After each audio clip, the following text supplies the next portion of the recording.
turn, Tom. This is where the boot camp becomes the boot camp, where I yell a lot and you guys feel bad about yourselves and what you're doing. So that's kind of where we're going here. I've put together a outline that is in full sentences and should include everything that I say, so you don't have to, randomly be scribbling notes trying to figure out what I said. If I say something that's not in here, I'll tell you. So if you're drawing, that I know you're doodling and you're bored. So I'll be watching. If you have a question during the middle, just raise your hand. That makes it easier. I don't know what you don't know, and so just let me know if there's something that comes up. I want to start with a story that happened this morning with my husband. I have these totally obnoxious green patent leather shoes, and I had them on this morning, and I said to my husband, Kyle, I said, "You think I can wear these today?" And he said, "They look like money. Bankers like money. You should wear those." And I thought, oh, no, but I didn't. I didn't wear them, but he said that, and I thought, that is right. That is what they want. And so let's talk a little bit about collecting on accounts. It's not a fun thing, but certainly it's something that's kind of part of your business and part of something, part of what you have to do. I have no idea how to use this. Do I just press 1? Do I just press over, I assume? Adam? You don't know. Okay, well, we're going to figure it out. If this doesn't work, that's okay. The first thing that I have is when you call the attorney before you close the deal. If it's a big deal, you probably want somebody to look at it. That's not in our firm's financial interest. That's in your financial interest. A couple hours on the front end will save you tens of thousands of dollars on the back end. And so that's kind of the first thing that I wanted to say. If there's something that you want somebody to look at, it's way smarter to have us look at it on the front end than it is on the back end. I will make more money on the back end. You will save a lot of money if you call the attorney first. What I have then next listed is a list of things that you should send the attorney when the loan is going to go into collection, and it's just a general list. But sometimes I see that things get missed. Oh, I missed it. There we go. Call the attorney now. Review the paperwork. If the file comes to me, I don't know what you know about the file, and so don't forget to go through it. Don't just say, to your assistant, put together the file and send it to Deanne. You want to look through it, because if there's a personal guarantee, if you don't send that to me, I don't know that it's there. And so that's an important thing to do when you go through the file, is don't forget to go through it. The other thing that's really nice is a summary as to how you got to where you got. I think that can be helpful, because, again, you might have a 10-year history on this loan. The attorney, this is the first time the eyes are going to be on it. So just a summary saying, hey, he owned this business, he got divorced, that's why we are where we are, or something like that can be very helpful to the attorney. And so, again, just have the lender's eyes look at the file before it comes, because that can be very helpful. The next thing that I get a lot of questions about is, do I have to send the notice of right to cure? When do I send the notice of right to cure? Under what circumstances is that important? The number one answer is look in the documents. The documents that you have will tell you whether you have to send a notice, how long of the notice, if there's a cure period. That's the number one thing to look at, because it may be that the Wisconsin Consumer Act doesn't require it, but your document says that that's what you have to do. So it's important to look through the documents first.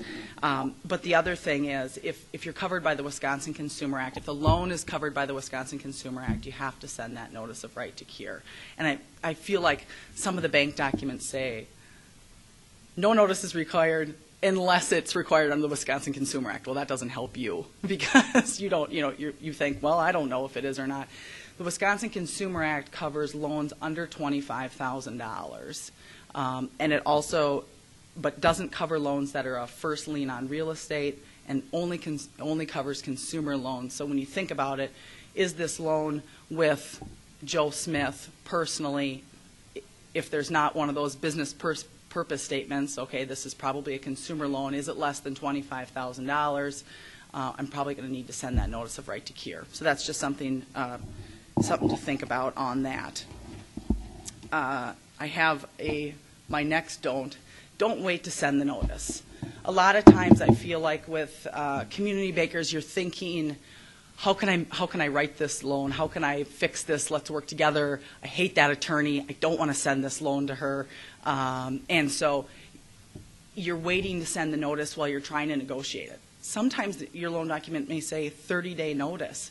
Well, send that out and then continue to negotiate with them. And maybe you come to a deal, and that's fine, but at least you haven't lost that 30 days or whatever the cure period is or the notice period.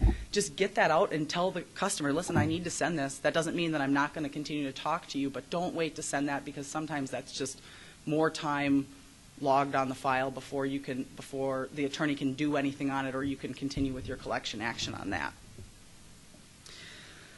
I have a list on the sheet under the Wisconsin Consumer Act that has specifically what has to go in your notice of right to cure, and so that's my next don't.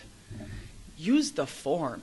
Don't try to make one up, because there are really specific things that your form has to say in order for it to be a valid notice under the Wisconsin Consumer Act. There's a form, use it. Don't try to draft one up. I have a war story on that where I, at some point, went to the dark side, represented a debtor who had gotten a handwritten notice of right to cure, or not handwritten, but not the form notice of right to cure, on a vehicle, and then they'd gone and picked up the vehicle and self-help repossessed. Well, I don't recall what it was, but it was something silly, like it didn't have the phone number or something. Well, then that was an invalid notice of right to cure. They couldn't repossess the vehicle, and in Wisconsin, the penalty is called the jackpot clause, which means if you screw that up, I get the car back and there's no more loan against it.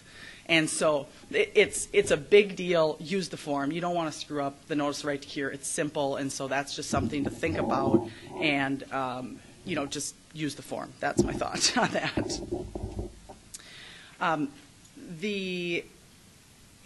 One more thing on the Wisconsin Consumer Act. You have to wait that cure period before you can accelerate the loan, and that's just something that's done internally, but you need to just make sure that you don't do that. And in the bankruptcy context, if you send the notice of right to cure and they file bankruptcy during that cure period, don't accelerate it. That's a violation. So just make sure that you keep that 15 days in your head as you're going through with that. The next section I have on here is the foreclosure process. This is second nature to me. I kind of forget that you guys don't deal with this every day, and you'd prefer not to deal with it at all. And so I listed in the handout exactly the steps and kind of the timeline of what the foreclosure process looks like. The thing to remember, because we're so close to the border, is Minnesota foreclosure is almost exactly flip-flop from Wisconsin foreclosure.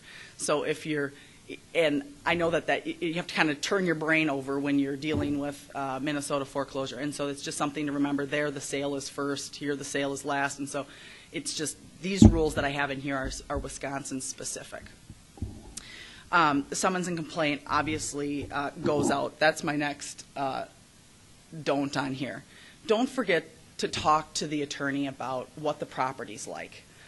You've probably gone out and inspected the property, you've driven past it randomly, you know the neighbors. Let the attorney know about the property. Are there tenants on the property? Is it a homestead, but then they have a mobile home on the back 20 that they rent out?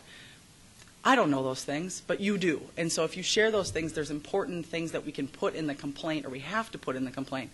If you tell me on the front end, that's a lot easier than us trying to amend to include tenants or things like that. So just what is it about the property? What do I need to know? When we get this back, are we going to be landlocked? Things like that. You know that. I won't know that. And so those are just, think about the property, think about what the attorney needs to know. And so I've put that in here as a don't. The other thing is about, is it abandoned? Does it need to be winterized? I don't know those things. And so just kind of thinking about those, because that's a big deal. I mean, when pipes freeze, that's not fun. And so, but I don't know those things when they come, and so it's just something. Think about the property and think about, and usually the attorney will ask these questions, but those are just something for you to keep in mind. So the summons and complaint goes out. It's 20 days to answer. And so you've got, about a month, unless there's a federal tax lien, in which case then you've got 60 days, because they have 60 days to answer, because the government can't do anything fast. And so you've got about a month or 2 months in there, and then at that point you can usually request your judgment, unless there's some, they file a counterclaim against you, or there's something crazy that happens. But complaint goes out. 30 to 45 days, you can get your judgment date. That's the date that should be important in your head, because that'll give you then the timeline of when the sale's going to be. When am I going to get this property back, Deanne? When am I going to get this property back? And so the judgment date is kind of what everybody's waiting for. And that it's usually done through a default because usually the debtors don't answer. But also that's just something that kind of sets the timeline a little bit more directly about when the property is going to come back to you. If we forgot that the property was abandoned, or I didn't know, or it abandoned halfway through, at the judgment hearing date, we can make a request to have the lender have the ability to go in and winterize the property. And so let's say it was summer, and then all of a sudden they decided to just pick up and leave. It's not fatal. We can just, at that judgment hearing date, we can get an order from the court so you can go in and winterize the property. And so that's something that we want to do. My next note is don't do that unless you've got court approval. Don't go in there. Don't change the locks. Well, they were out. Not a good idea.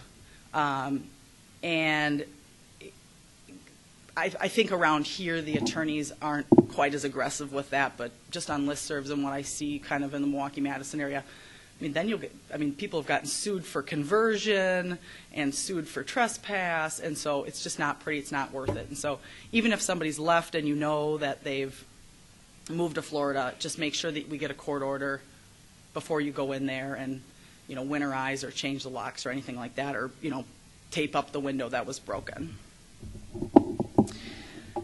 At the judgment, we're going to determine what the deficiency, whether you're going to, not at the judgment, but we will have determined that before, but at judgment, the deficiency request will be set. And so that's always the question at the beginning. Do you want to waive deficiency or not?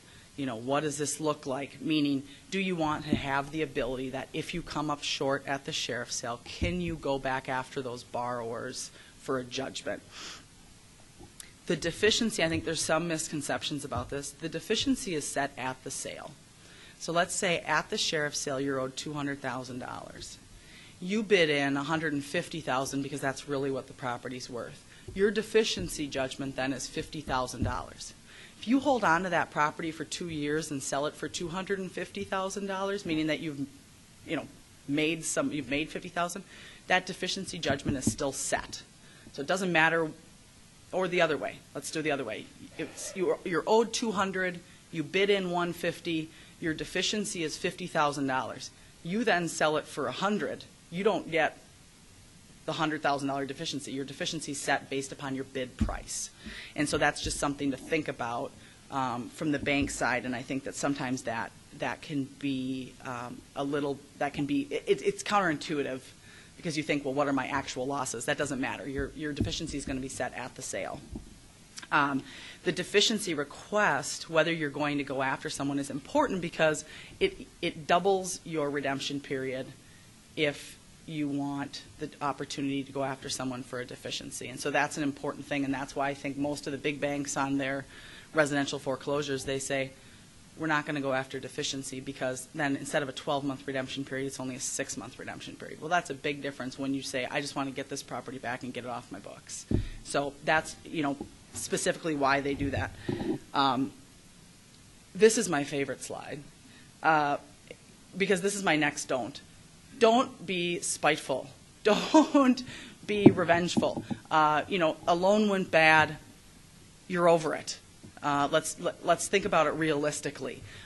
Even though this person, you guys had gone up to the cabin together and you were really good friends, and now he's defaulted on his loan. And if he doesn't have any money, let's waive deficiency. Even though all you want to do is cram his head into the ground. But that's not a good banking decision. If you can save yourself half the redemption period, don't be spiteful on these. Really think about, is this person collectible? Meaning, once I take all this property back, does he or she have anything left? If the answer is no, why would you ask for deficiency? The second thing is, even if there is something left, it's going to cost you some more money to try to get that. So are you prepared to spend another $5,000, $10,000 chasing this debtor around, trying to squeeze more money? If your answer is yes, okay, that's fine. But if your answer is, Deanne, I'm really sick of paying you, And I don't want to have to pay you another $5,000 to get, $6,000 out of them. And so just to kind of think through that process when you're determining determining whether you're going to go for deficiency or not. And so I know it's hard in community lending to back off from the fact that you know this person and you've dealt with them over 20 years, but you need to be able to do that. And that reminds me of a joke. Who wants to hear a joke? Okay. Hospitals are reporting that bankers' hearts are in high demand because they've never been used. Okay, to be fair, that was a lawyer joke that I just inserted banker in, so it really was a lawyer joke. I have a chart on the handout that has the redemption periods outlined as far as what type of property, whether deficiency, what the redemption period is, so you can kind of use that to just look back to say, well, I can't remember or something. So that's on there. The thing that recently changed, I think within the year, is the abandoned property. If the property is abandoned and you can prove it, it used to be a 2-month redemption period. It's now a 5-week redemption period. So that's really fast. So if you can prove that the property's been abandoned, you can get that property back pretty quickly.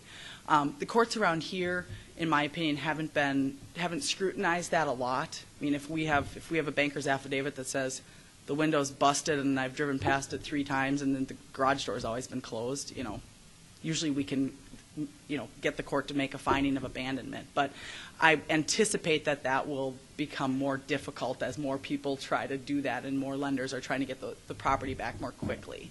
But that's just something to think about you can really get that property back if it's been abandoned. The next step after the judgment is to wait that redemption period, maybe 5 weeks, maybe 12 months, maybe 3 months, maybe 6 months, depending on the circumstances. But then you're just kind of in that waiting period. And the idea, I think, behind this is that the debtor was then going to magically come up with all the money and pay you out. I mean, I've never seen that happen. I suppose it does occur, but the idea on that is that they're actually going to come up with the money to pay you. Of course, that doesn't happen, and so we schedule the sale date. You have to publish for 3 weeks. It used to be 6. It just got changed to 3 weeks. So you have to publish for 3 weeks before you can have the sale, and that's my next don't. It has to be 3 consecutive weeks. And I find that, with debtors, it's usually not until the week before the sale that all of a sudden they're coming trying to work something out. And so with that idea, I've had lenders call and say, we got a deal, cancel the sale. Well, that's fine, but then when inevitably the deal falls through, we have to republish and repost for 3 consecutive weeks where we can still, if you guys are working it out, we can still continue to publish. We can still continue to get that time rolling. If you come up with an agreement, fine, or if you don't, but it's going to happen the day after the sale, we can go and have the sale adjourned and just publish 1 more week. There's ways to do that doesn't kill your timeline again. So that's my next don't, which is, you can simply adjourn it. Don't say call it off, because if it doesn't work out, we got to do the 3 consecutive weeks. Again, it used to be 6, which made it a bigger deal, but 3 weeks is still 3 weeks. The next then is the sheriff's sale, when the bank gets the property back or the credit union gets the property back, because that's usually what happens. And again, that's where your deficiency is set if you were requesting your right to deficiency. And then the confirmation of sale hearing is, I would say, usually 10 to 15 days after that, depending on how quick the legal assistant was in calling the clerk to get that scheduled. So then you have the confirmation hearing. Confirmation hearings, in my opinion, that's become the new hotbed for debtors to make a stink. All of a sudden, they haven't appeared at anything. They show up at the confirmation hearing with an appraisal, and they say, you didn't bid fair value. The law is that when you bid at sheriff's sale, you have to bid what's called fair value. Not fair market value, but fair value for the property. And so, I've had hour-long hearings on competing appraisals on what's fair value on the property, but this seems to be the newest thing, which is for $350, I can get an appraisal and I can go in there and see if maybe I can reduce my deficiency judgment from $50,000 to $20,000 because the judge may do that. So that's the next step that I'm seeing that debtors are doing, and it's pretty cheap for them to do that, to come in there and raise a stink. So you want to be prepared at the confirmation hearing to be able to say, Judge, we didn't just pick the number out of the blue sky. We had a BPO done, or we looked at the appraisal that we had done, for the regulators 6 months ago, or there was a reason to our madness of our choice. So that's just something to think about. But I see that that's going to be the newest tactic, and so we want to make sure that you have evidence at that sale. This is a small issue, but it really is relevant in this. If a lender waives its right for deficiency, meaning that you had said, you know what, buddy, you're off the hook, just give us the property back and we're not getting a judgment against you. If we say that, then at the confirmation of sale, whatever you bid is presumed to be fair value. That's the law. So you have this presumption on your side, so you're not up there fighting about this. If you are requesting deficiency, meaning that you're going to ask for the judge to enter a judgment against the person for that deficiency amount, the burden is on you to prove fair value. And so certainly if we're requesting deficiency, we're going to want to bring more than the tax statement to the confirmation of sale. We're going to want to have an appraisal done. We're going to want to have the appraiser there just in case they come up to make a stink about it. So that's just an issue to think about. Okay, so that's foreclosure. I mean, it's just easy, right? It's fine. The next thing I have on here is, where does replevin fit in? And I find that this is kind of the confusing part for lenders, because all of a sudden I just send you this judgment that says, hey guys, you get your stuff back now. And that happens at the judgment date, which is way before you're getting the real estate back.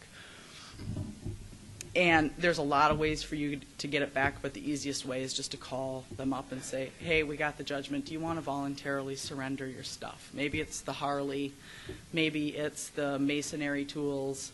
Maybe it's, I don't know what but you can just call them up and say, hey, guys, you want to just bring that in? Or, if you can work with them, or can we have the auction at your place? If you can work with them on that, you're miles ahead of the game on that. But you definitely don't want to take voluntary surrender of personal property if there's a federal tax lien. That's a big no-no, because the federal tax lien will stay with that property. Under federal law, if the IRS has a tax lien against personal property, you have to sell it actually by judicial sale. And so you just want to make sure you don't take that back and say, okay, great, thanks for the Harley, and then sell it on Craigslist the next day, because that judicial lien is going to follow it. So if there's a federal tax lien against the personal property, you have to sell it by judicial sale. Usually a call to the government attorney, they'll say, yep, just sell it at private sale, let us know, and then you can extinguish their lien, but they have the right to that. So my big thing is, don't take voluntary surrender. You can take voluntary surrender of it, but then don't just keep it. You're going to have to sell it, and certainly your attorney will let you know about those rules and how to do that. But that's an issue. If you call them and say you want to drop off the Harley, and and Joe says, go pound sand, I hate you, then you're going to have to use the next step to try to get the stuff, which is usually through a writ. The writ is signed by the court, and it essentially says, Sheriff, you are in charge of going out there and picking up this stuff. And so it's a little bit more difficult than that, because the way that the sheriff's departments around here have been working is they want then to talk to you. They want to they want to meet you out there. They want to pick up the stuff. But you can do that. My next don't is, don't go pick it up yourself. If you say, oh, he told me to go pound sand, I'll show him. I know the skid steer's out there. I'm going to go out there on Sunday night with my trailer, and I'm going to go pick it up. Don't do that, okay? Again, if I could go back to the revenge slide, let's not do that. You can get the writ if it's on somebody else's property. Debtors are tricky, and they like to do that. They like to, they pick up the skid steer the night before they get the judgment. They move it to their buddy's property. We can get a warrant to go on somebody else's property, but we have to go through the court system to do that correctly.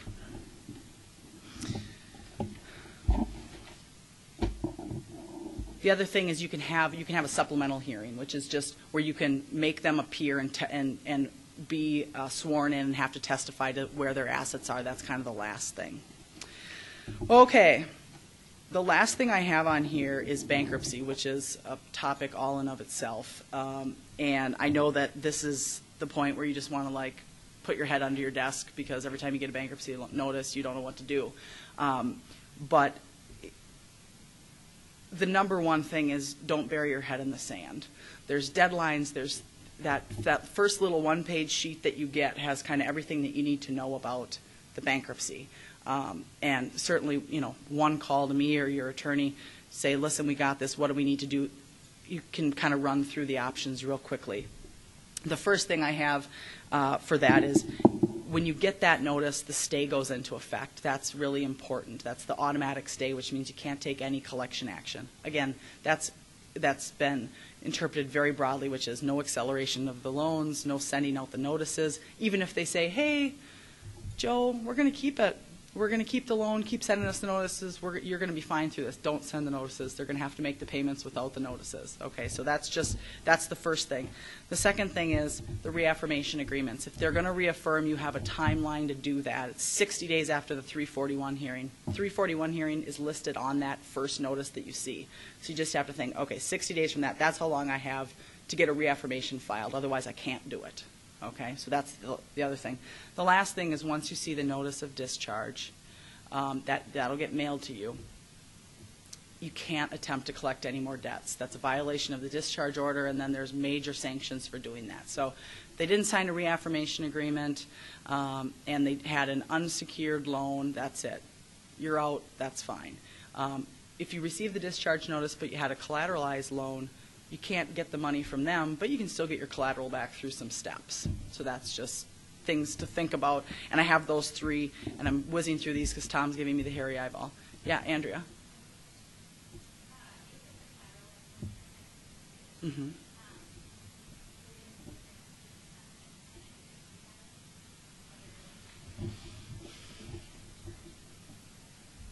Tammy?